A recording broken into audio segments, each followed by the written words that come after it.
Welcome everyone in the another session of Theory of Machines. In today's session, we are going to discuss about inversion of 4-bar chain mechanism, that is coupling rod. So let's start with the mechanism.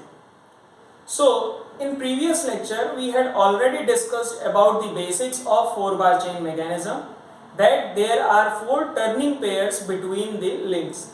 So here we can see the clear image of the coupling rod locomotive mechanism. So the mechanism of coupling rod of a locomotive is also known as double crank mechanism, and it consists of the 4 links and the 4 turning pairs.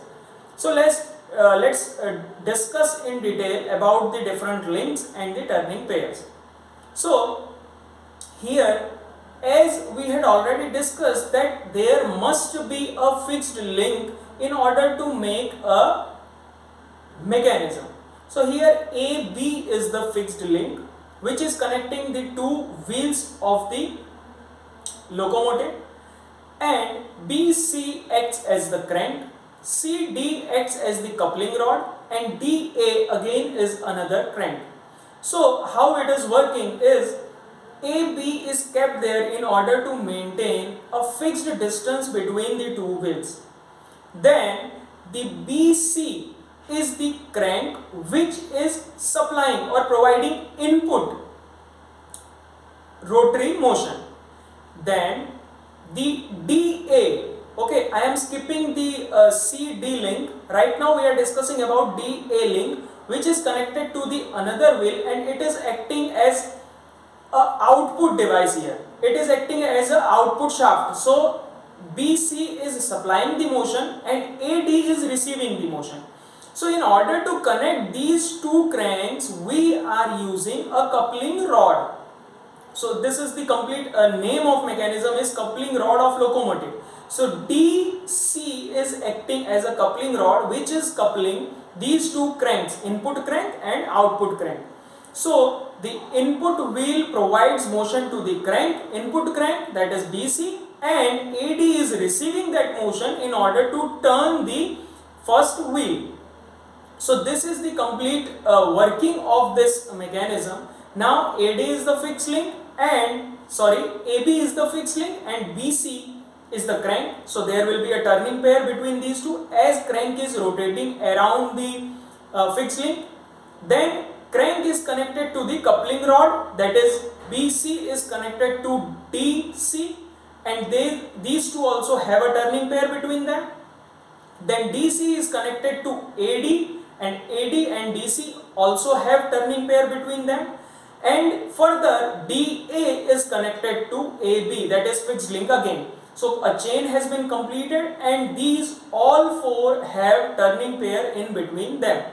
And why this mechanism is made? So this mechanism is made to transfer rotary motion from one wheel to another wheel. So in beam engine we had discussed that it converts rotary motion into reciprocating motion, but here we are transmitting a rotary motion from one place to the same type of rotary motion to the another place. And usually we had seen this mechanism or inversion, you can say, lots of time in the locomotives. Okay, older locomotives will be having much more clearer view of this, and you can observe that also. So let's see in the video and clarify our picture more. So here is the animation of locomotive motion.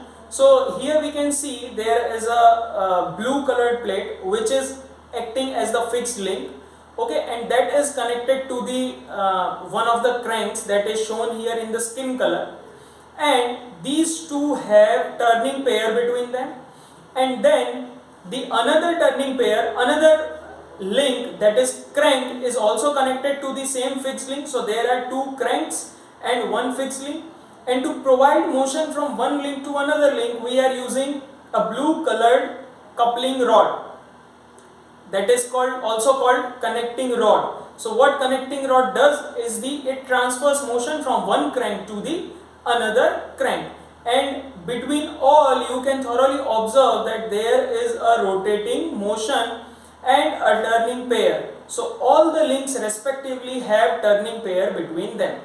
So this is how the connecting rod works. So now your doubts regarding the coupling rod mechanism and the working of coupling rod will be more clear. Now here are some important questions from the above topic. You can try out these by clicking on the Google link given below in the description. Thank you for watching the video.